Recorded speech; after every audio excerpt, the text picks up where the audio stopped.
75। भाई और बहनों, मातृशक्ति को नमन। स्टूडियो में आपका हार्दिक स्वागत है, अभिनंदन है, सत्कार है। सनातन सत्य ये दृष्टि विज्ञान है। ये कुदरती रचना और कुदरत के कानून पर आधारित होता है। यानी आपको सृष्टि क्या है, सृष्टि की क्या रचना है और सृष्टि का क्या कानून है, सब पता पड़ जाता है। और जब आपको व्यवस्थित शक्ति के बारे में मालूम पड़ जाता है तो सब चीज़ का समाधान ऑटोमेटिक रूप से मिल जाता है।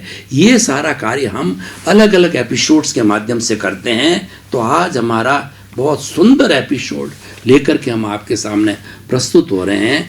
तो आज का हमारा विषय है एक साधे सब सधे। एक कहावत है, एक साधे सब सधे और सब साधे सब जात।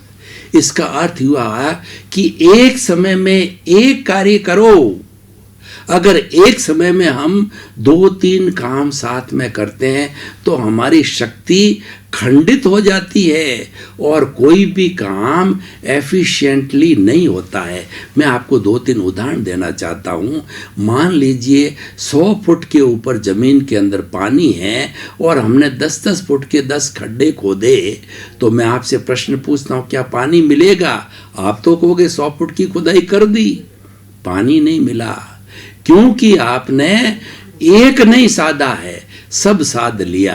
अब एक कैसे साधना होता है मैं आपको बताता हूं कि उस जो ड्रिलिंग मशीन से आप 100 फुट तक गहरे गए, आपको पानी मिल गया। अब आपने समय उतना ही लगाया, श्रम भी उतना ही किया, लेकिन तरीका नहीं आया आपको। तो आपको एक जगह साधना, एक साधोगे तो सब सज जाएगा। तो आपने पानी मिल गया आपको और आपका कार्य पूरा हो गया, आपको मंजिल मिल गई। तो देखिए, ऐसा कहा गया है कि जे एगे जाने ते सब्बे जाने, जे सब्बे जाने से एगे जाने। जिसने एक तत्व को जान लिया, पूरे ब्रह्मांड को जान लिया, क्योंकि वो ब्रह्मांड का सबसे शक्तिशाली तत्व है और सारा ब्रह्मांड उसमें समाया हुआ है। आत्म तत्व। दुनिया में सैकड़ों हजारों विद्याएं हैं, लेकिन सबसे बड़ी विद्या है आत्मविद्या। क्योंकि आत्मा खुद हो आप खुद की पहचान करते हो। दुनिया की पहचान तो हर एक करता है। जितने भी हमारे ये भौतिक विज्ञान है, फिजिक्स है, केमिस्ट्री है, मैथमेटिक्स है, जो सारी चीज़ें हैं, ये क्या दुनिया की पहचान कराती है। लेकिन आप स्वाध्याय करते हो, आप आत्मविज्ञान या सनातन सत्य या पुनरुत्थान जैसे कार्यक्रम देखते हो, ये स्वयं की पहचान करता है। तो कौन सा बड़ा हो गया? क्योंकि एक साधे सब सधे और सब साधे सब जात। आप इसको साध रहे हो, आप अपने स्वयं को साध रहे हो, अपने घर के मकान में रह रहे हो, अपने प्रभु से संपर्क कर रहे हो, सेल्फ रियलाइजेशन कर रहे हो, सेल्फ इंट्रोस्पेक्शन कर रहे हो, तभी तो मुक्ति को जाओगे। और जब आपने स्वयं को साध लिया, सारी दुनिया के काम हो गए, कुछ करना शेष रहा ही नहीं। और आपने बाहरी दुनिया को साधा, कैसा मैं लखपति हो गया, तो फिर आगे चलो करोड़पति हो गए, मैं करोड़पति हो गया, फिर आगे चलो अरबपति हो गए, फिर आगे चलो कि फैक्ट्रियाँ लगाओ, फिर आगे चलो कि नाम करो, शोहरत करो। एंडलेस चीज़ है। It doesn't give any ultimate truth. Ultimate truth lies in your own self, in your own existence. That is soul, that is soul, that is आत्मा, that is जीव, that is consciousness। और आप जो स्वयं हो वो आपका रियल पुरुषार्थ है। इसीलिए हमने इस कार्यक्रम का नाम जो है दृष्टि विज्ञान किया है। आपकी दृष्टि जो बाहर जा रही है, हम भीतर दे देते हैं। दिशा बदल दो, दशा बदल जाएगी। आप नज़र बदल दो, नज़रिया बदल जाएगा। जैसी दृष्टि वैसी सृष्टि हो जाएगी। मेरे भीतर अगर प्रेम का दरिया है तो सारी दुनिया में मुझे प्रेम ही प्रेम दिखेगा।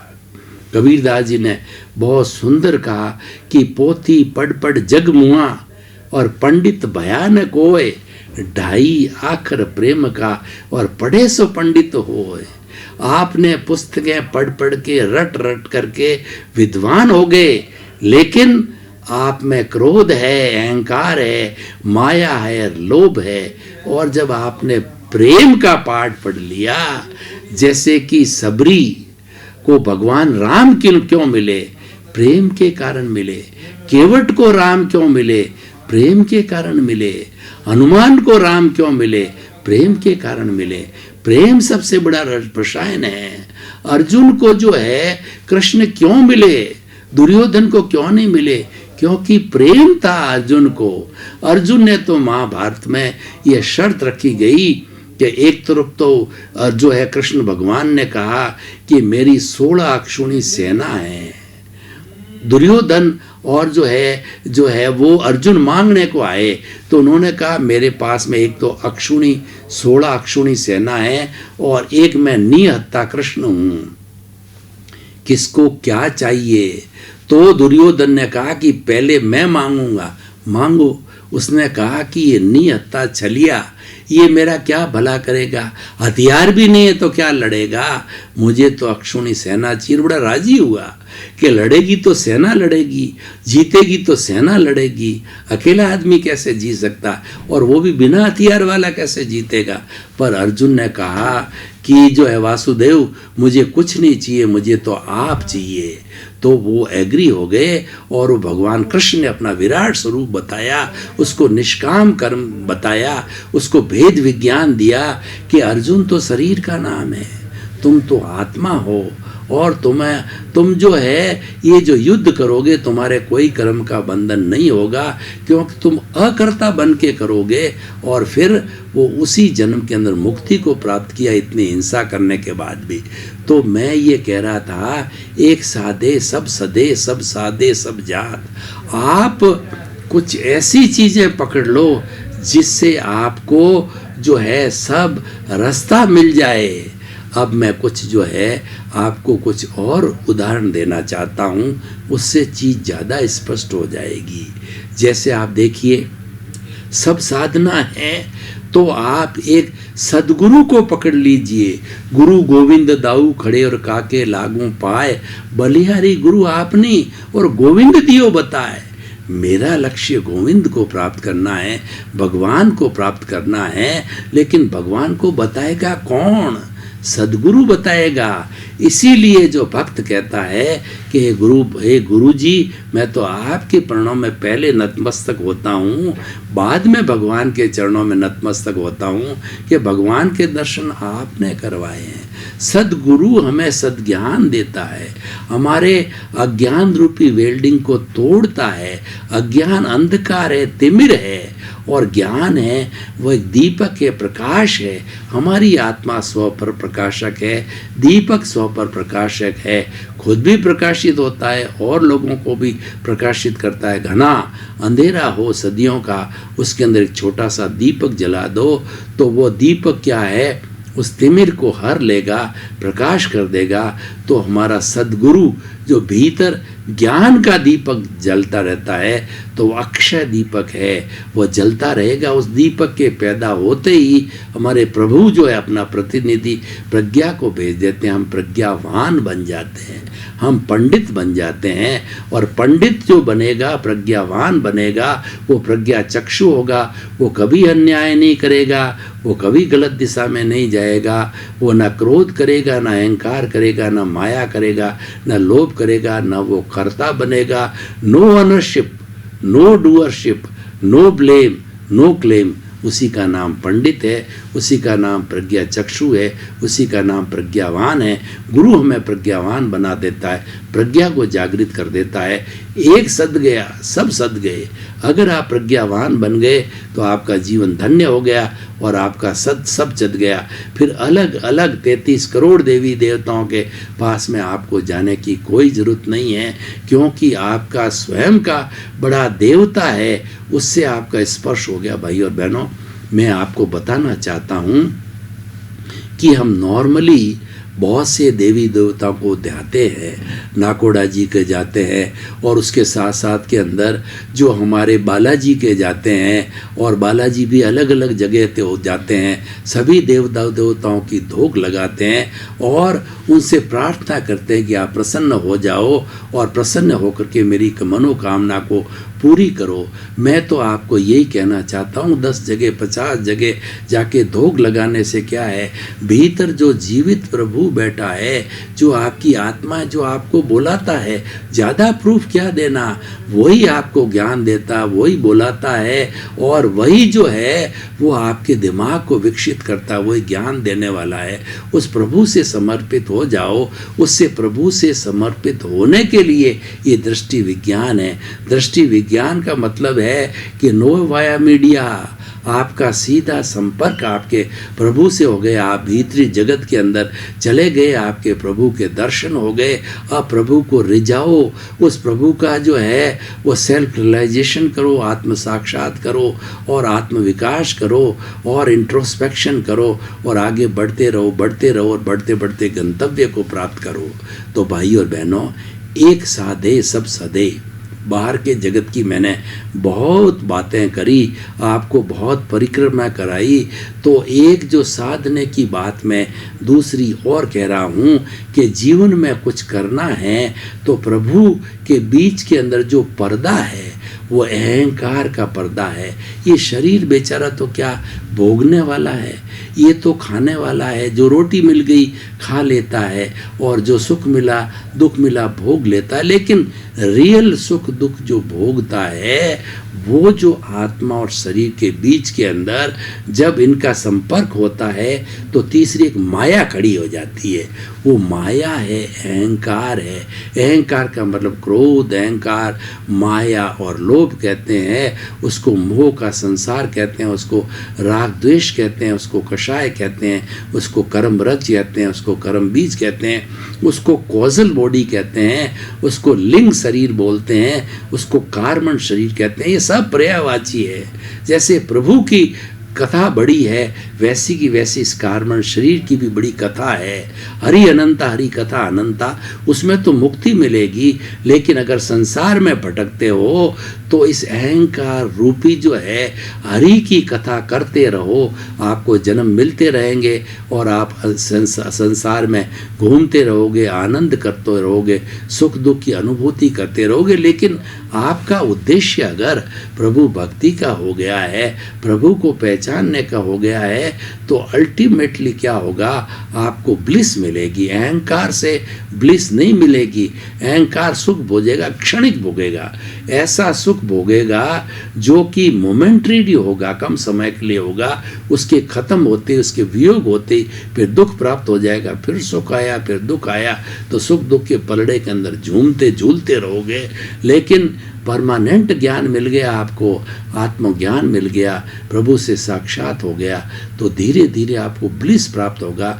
ब्लिस का मतलब ऐसा अक्षय सुख कि उसके बाद कभी दुख आता ही नहीं है और वह मोक्ष की अवस्था होती है। और इस जन्म में भी देखें तो ऐसा सुख होगा, सुख जो इस जन्म का मोक्ष का सुख ज्ञान लेते इस जन्म में भी जो है मोक्ष का एहसास हो जाएगा। मोक्ष का एहसास का मतलब हमारे सामने कोई भी परिस्थिति आई, लड़ाई की, झगड़े की, टंटे की, दुख की, तकलीफ की, जो जो संसार में आते हैं उसके अंदर हम मौन रहेंगे, उसमें हमको कष्ट की अनुभूति नहीं होगी। हम अनुभव करेंगे ये तो मेरा ही किया हुआ है, ये तो मैंने ध्वनि पिछले जन्म में की थी, वही उसकी प्रतिध्वनि मैं करके आया हूँ, वही भुगतान है। शरीर उसके भुगतान के लिए मिला है। और जो व्यक्ति मुझे कष्ट देने आया, मुझे मारने आया, पीटने आया, गाली देने आया, गलौज करने आया है, कुछ भी करने आया, वो तो मेरा हितैषी है। उसको तो प्रकृति ने भेजा है, कुदरत ने भेजा है, क्योंकि कुदरत की ये ड्यूटी है कि वह संजोग जुटावे और मेरा जन्म ही कुदरत ने दिया है। तो मैं कुदरत के ताबे हूँ, प्रकृति के ताबे हूँ, कुदरत के अधीन हूँ, तो मुझे तो उसके साथ में उसके नियमों का पालन करना पड़ेगा, उसकी रचना के अनुरूप चलना पड़ेगा, उसके कानून के अनुरूप चलना पड़ेगा।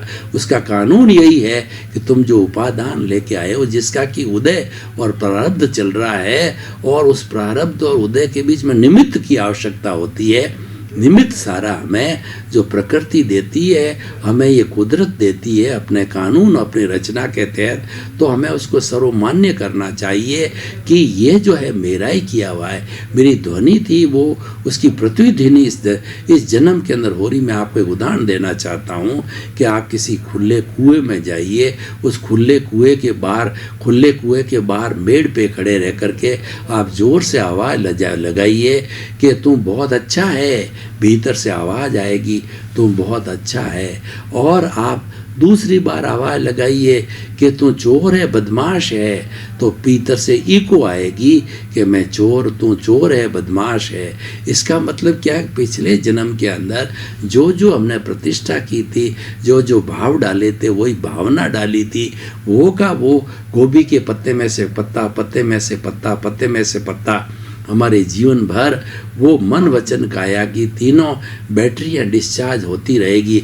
मन में वैसे विचार आएंगे जो हम प्रतिष्ठा करके आ रहे हैं, हम वैसा बोलेंगे जो कि हमने बैटरी पिछले जन्म में भरी थी। हम शरीर से वो काम करेंगे, यानी हमारे वही माता, वही पिता, वही पत्नी, वही भाई, वही बहन, जैसा हमने प्रतिष्ठा करके आए थे, वही हमारे शरीर को मिलेंगे और वही कार्य हमको मिलेंगे। इंजीनियर का, डॉक्टर का, जो वकील का जो है, वो हमें कॉन्ट्रैक्टर का, जो भी चीज़ मिलनी है वो पूर्व नियोजित करके आएंगे और व्यवस्थित बोलते हैं उसको, हम करके आए हैं, उसके अनुरूप ही हमको मिलता रहेगा। तो भाई और बहनों, मैं ये कहना चाहता हूँ, एक साधे सब सधे।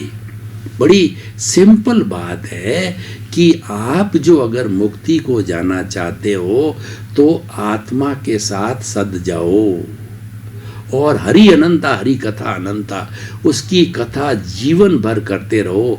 उसकी कथा इतनी लंबी है कि कई जन्म लगा दो तो इस भीतर विराजमान प्रभु हरि की कथा कभी समाप्त नहीं, उसके गुणों की कभी समाप्त नहीं होती है। तो मैं बार बार उसके गुणों को नहीं बताना चाहता हूँ। और दूसरा है, भौतिक जगत हमारा व्यवहार जगत है, उसको साधना चाहते हो तो आप समता भाव को अपना लो, आप संवर को अपना लो, आप ज्ञाता दृष्टा के रूप में लागू हो जाओ। जानने वाला देखने वाला है। दुख हो रहा है, इस शरीर को हो रहा है, दर्द हो रहा है, इस शरीर को हो रहा है, ये हो रहा है और यह भी चला जाएगा। जो दुख आया है वो स्थायी नहीं है, दुख के बाद में सुख आता है, सुख आया है वह भी स्थायी नहीं है, वो भी चला जाएगा। और आपको दुखी नहीं होना है। तो ये ऑटो मोड से जो भौतिक चीज़ चल रही है, आपको दुख मिल रहा है, तो जैसे कि हम जो है मंत्र करते हैं, हम यज्ञ करते हैं, उसमें किसी चीज़ को अर्पित करते हैं, अलग अलग देवता को अर्पित करते हैं, अलग अलग मंत्रों के साथ अर्पित करते हैं, कभी धूप अर्पित करते हैं, अगरबत्ती करते हैं, या कोई चीज़ और समर्पित करते हैं, तो हम बोलते हैं स्वाहा। तो आपका भौतिक जो भी उदय और प्रारब्ध है वो बोलते रहो स्वाहा, बोलते रहो स्वाहा। इसका मतलब है कि ये आने वाला है, ये चला जाएगा, चला गया है, इसका फिर परिवर्तन ये स्थायी नहीं है, ये टेम्परेरी है। और भीतर के जगत की बात करें, एक को साधना, भीतर के नियम अलग है, बाहर के नियम अलग है। भीतर चेतन है, बाहर जड़ है। भीतर वाला जो है उसका एक परमाणु भी बाहर में नहीं है, बाहर का एक परमाणु भी भीतर वाले में नहीं है। ये तो हम लेकर के आए हैं, ये तो हमारा कर्ज है, ये तो हम चुकाने आए हैं और ये ऑटो मोड से चुकता रहता है। और भीतर वाले का जो संपर्क है हमारा रियल पुरुषार्थ है, ये तो हमारा प्रारब्ध और उदय है। और हम कहते हैं कि ये रिलेटिव पुरुषार्थ है। तो जो ही आपने हम पुरुषार्थ कर रहे हैं ऐसा कहा, जो ये रिलेटिव पुरुषार्थ बन जाते हैं और आप कर्ता बन जाते हो, मैं धर्म करने वाला, मैं मंदिर जाने वाला, मैं अच्छा प्रवचनकार, मैं अच्छा इंजीनियर, मैं अच्छा डॉक्टर, मैं करोड़पति, अरबपति, मैं संत, मैं सन्यासी, तो ये कर्ता भाव खड़ा हो जाता है। ये दुख का कारण है, ये कर्म बंधन का कारण है। और जब आप अकर्ता बनते हो तो क्रिया से कर्म बंध नहीं होता है, कर्ता भाव से क्रिया बंद होता है। तो इस नियम को पकड़ लो, ये एक ऐसा नियम है कि इसको साध लोगे तो सब सद जाएंगे। कर्ता भाव चला गया, मैं कर्ता नहीं, मैं निमित्त हूँ, कर्ता व्यवस्थित शक्ति है और मैं शरीर नहीं हूँ, मैं आत्मा हूँ। ये भीतरी जगत का जो है एक सूत्र है और बाहरी जगत का एक सूत्र है, मैं करता नहीं हूँ, कर्ता व्यवस्थित शक्ति है। तो वो साध लिया भीतर को, बाहर का तो ऑटोमेटिकली सब सज जाएंगे, क्योंकि हम इस सूत्र को लेकर के चलते हैं। इस सूत्र के लेने के साथ के अंदर पूरी हमको मेथडोलॉजी और पूरा उसका प्रोफाइल, पूरा उसकी विचारधारा, पूरा प्रोजेक्ट साथ में मिलता है। जो हमारा स्लोगन होता है उसके साथ प्रोजेक्ट होता है। किसी किताब को भी देखिए, किताब का एक विषय होता है, उस विषय को पकड़ लेते हैं तो सारा जो है उसके पास में व्यवस्थित ज्ञान मिल जाता है। इसीलिए हमारा जो चेतन तत्व है वो ज्ञान वाला है, दर्शन वाला है। दर्शन का अर्थ होता है कि मैं आपको देख रहा हूँ, मैंने किसी व्यक्ति को देखा तो वो मात्र देखना दर्शन हो गया। अब उसके बारे में मैं डिटेलिंग करता हूँ, ये फला व्यक्ति है, फला काम करने वाला है, इतना बड़ा है, वहाँ रहने वाला है, और उसकी जानकारी करना चालू होता हूँ तो ज्ञान होता है। तो मेरी आत्मा ज्ञान दर्शन वाला है, वो सच्चिदानंद है। जो भीतरी जगत एक साधने की बात कहता हूँ, सच्चिदानंद का अर्थ हो गया, सत का मतलब अविनाशी है, चित्त का मतलब जो ज्ञान दर्शन वाला है, जो मैंने आपको बताया है, और उसका लक्षण आनंद है। उसकी प्राप्ति करना चाहते हो तो आपको आनंद की प्राप्ति होगी, और उसके पास में ऐसा आनंद है कि वह कभी समाप्त नहीं होने वाला, फॉर एवर रहने वाला है। वो ब्लिस है, उसकी प्राप्ति करने के लिए ही आपने उसके साथ संपर्क किया है, उसकी सनिधि ली है, उसका सानिध्य लिया है, उसको साधा है। तो हम आपको निष्कर्ष के तौर पर ये कहना चाहते हैं कि आप भीतर को भी साधो और बाहर को भी साधो, क्योंकि भीतर और बाहर दोनों के समन्वय से जो रिजल्टेंट आएगा वही हमें गंतव्य तक ले जाएगा। एक किसी को इग्नोर करेंगे तो हम गंतव्य तक नहीं जा सकते। जैसे भाई और बहनों, आपका बहुत बहुत धन्यवाद। आप हमारा सनातन सत्य कार्यक्रम देख रहे हो, आप देखते रहिए। सनातन सत्य कार्यक्रम आपको ब्लिस देने वाला है, आपको शाश्वत सुख देने वाला है, क्योंकि इसकी प्राप्ति के लिए हमने पूरा स्ट्रक्चर, सनातन सत्य, कुदरत का कानून, कुदरत की रचना आपको बताते हैं। आपको जो है हम यूनिवर्सल ट्रुथ देते हैं, सार्वभौम सत्य बताते हैं। इसी क्रम में आपका जीवन आनंदमय हो, मंगलमय हो। आपके प्रति बहुत बहुत शुभकामनाएं। Thank you sir.